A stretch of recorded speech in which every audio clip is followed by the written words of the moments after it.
Hey everyone, welcome back to another episode of the Rent Prep for Landlords podcast. This is episode number 419, and I'm your host, Andrew Schultz.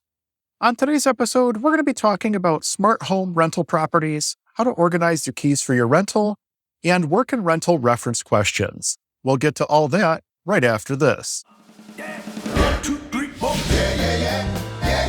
Welcome to the Rent Prep for Landlords podcast. Now your host, Andrew Schultz.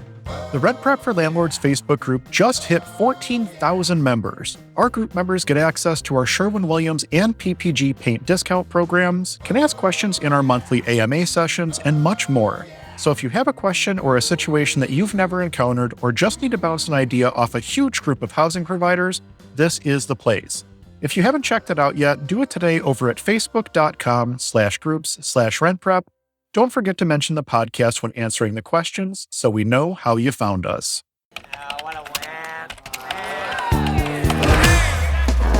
Forum Quorum, where we scour the internet for ridiculous posts from landlords and tenants.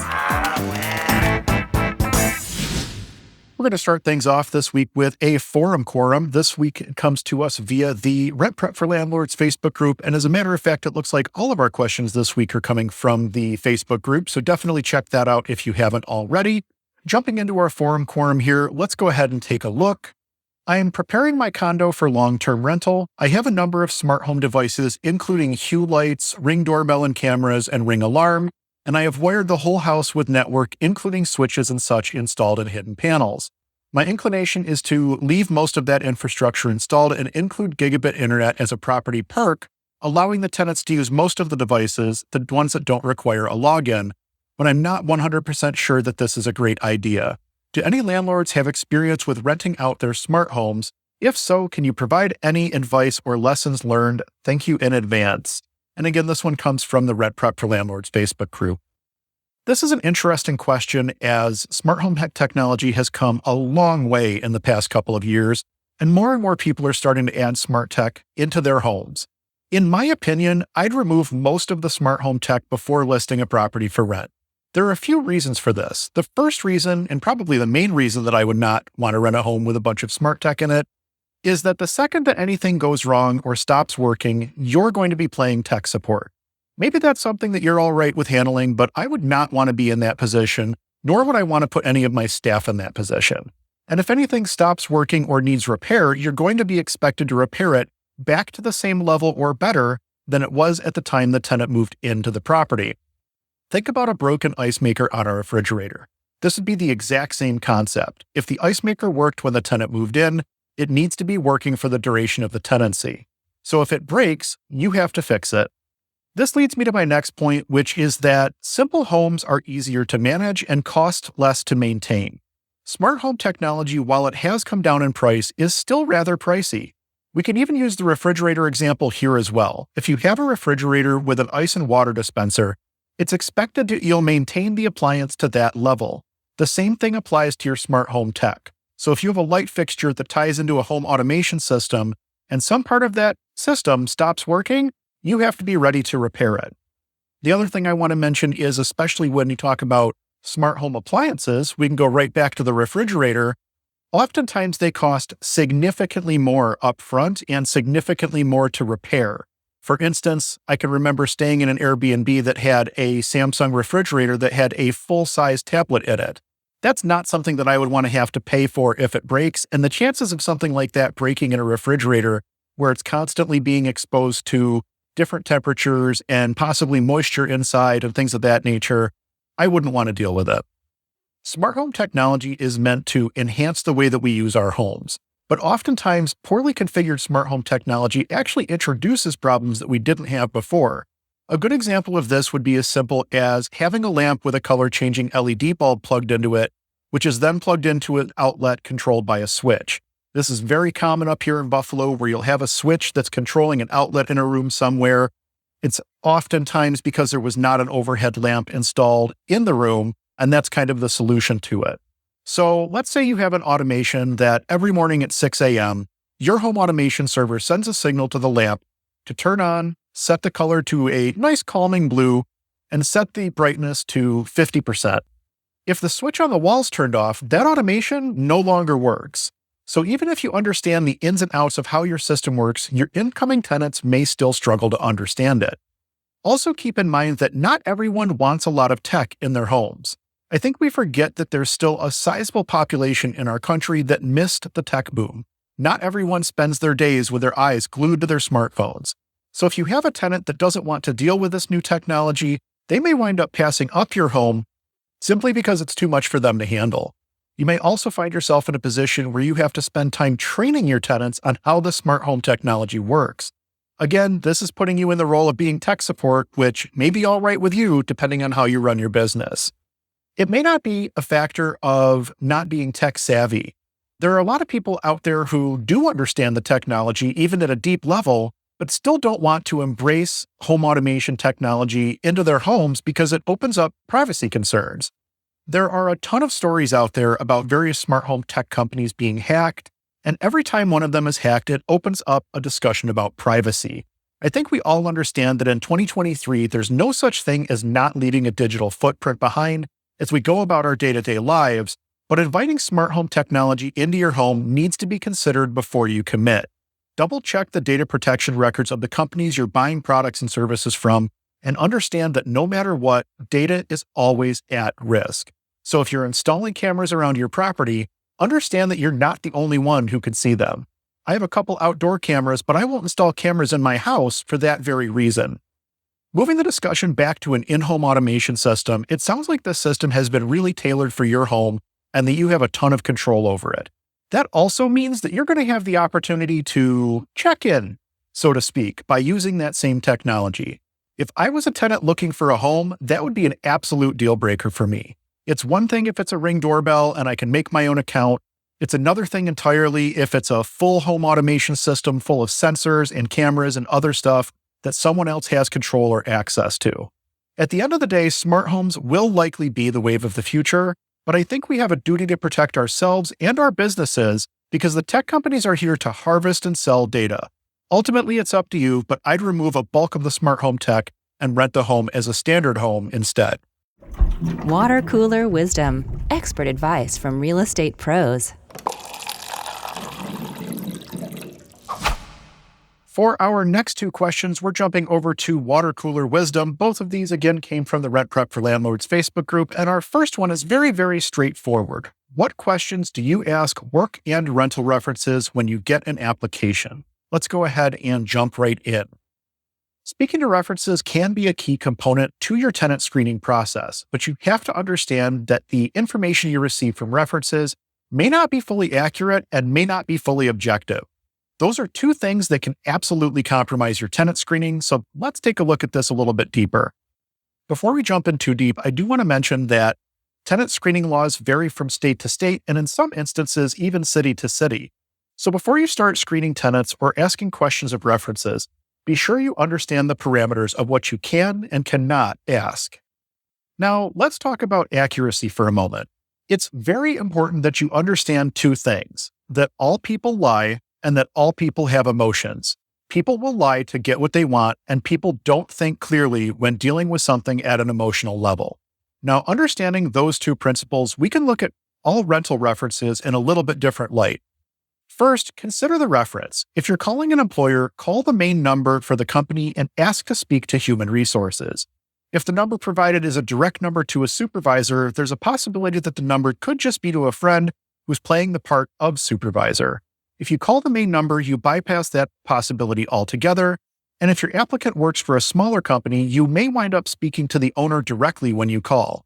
Either way, you want to make sure that the person you're speaking with has the authority to answer your questions, and they can do so accurately. Keep in mind that many employers won't even answer questions about employees, even with a signed release. And many employers are now using services like the Work Number or something similar to outsource some of their HR functions, so you may get very limited information back. We only ask questions that can be answered objectively. I'm not looking for someone's opinion of our applicant. I'm looking for facts that I can use to make my decisions. So for employers, we ask, number one, when did the applicant start working for the company? And are they still there? Number two, what was their position within the company? Number three, were they full-time, part-time, or seasonal? If they were seasonal, when does their work end? And number four, what was their salary? And that's about it. We get the name, the number, and the position of the person we spoke to, but everything that we ask there is objective, with nothing opinion-based being asked. Now let's change over to landlord references. I mentioned that both truthfulness and emotions play a factor earlier. Landlord references is where we tend to see more of this. Some applicants will lie about their landlord's name and phone number and will use a friend who can support their answers. This one is usually pretty easy to catch by calling and asking if they have any available apartments. If it's not a housing provider, that's probably going to throw them off. And you may notice that that happened, and you can kind of figure out that that's not a valid landlord reference. Another easy way to check this is to look at the tax record of the property to see if it matches the landlord's name. This works especially well in smaller properties where landlords may own it in their own personal name, but it works less well when you have to get into the larger, more corporate properties. At that point, you can just Google their office number and call it directly, the same as you would with an employer. Another thing to watch out for is that the landlord will say just about anything to get rid of a bad tenant. You may have had an applicant that owes their landlord 6 months of back rent, and that landlord will say whatever they need to get that tenant out of their unit and into someone else's. This is a lot less common because typically if money's owed, we're going to get a fake landlord reference instead of the actual landlord reference. But we have had this exact scenario play out more than once in the past. So what questions do we ask landlord references? Again, we're looking for objective information only here. I don't want someone's opinion. I want to work from facts. So our question list includes, number 1, when did they rent the property and are they still there? Number 2, what was the monthly rent? Number 3, how often were they late? Number 4, did you ever have to serve any legal notice on the tenant? Number 5, did they provide notice that they're moving? Number 6, did they have any animals? How many and what kinds? Number 7, did they pay their own utilities? Number 8, are you the owner or are you the manager? And number 9, are you related to anyone living in the unit? And that's about it. Again, I like this list because it's objective and not someone's subjective opinion about the applicant. It's also worth noting that in some states, you cannot ask about eviction history, so you may need to scratch that question or some of the other questions from your lineup, just depending on what the restrictions are in your state. Now, I'm going to let you in on a little secret. I think that landlord references are a waste of time in 2023. I think the most important criteria in 2023 is, have you been making your rent payments on time?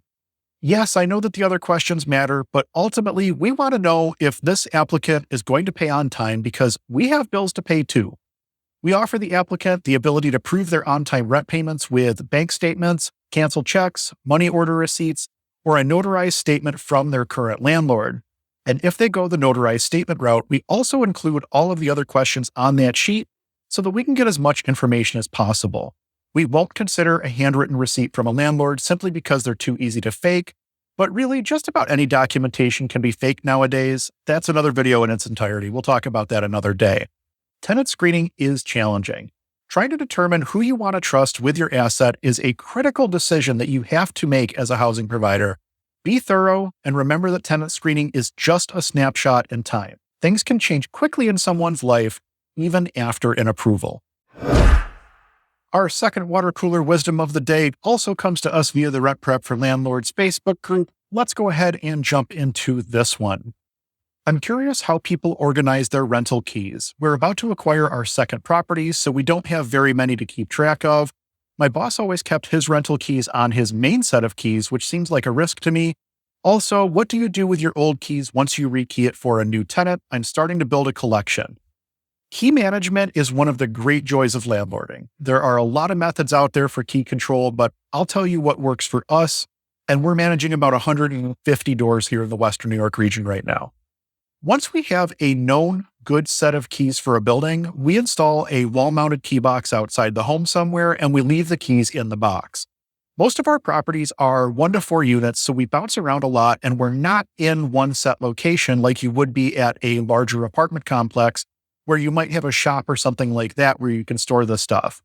This method has served me really well for quite a while. We're also able to send maintenance vendors to a property to do work without us necessarily having to be present in many instances. We're able to provide a key box code and off they go. All of our vendors are insured, and many of them have been working with us for many, many years, which is why we have that level of comfort with them. And in all that time, We've only ever had one accusation about a vendor theft, which fell apart pretty quickly once we started investigating. We've never had a key box stolen, damaged, or broken into, nothing like that. And we operate in Class A, B, and C neighborhoods in the city of Buffalo, so we've seen quite a bit. We've also found this reduces lost keys by a lot.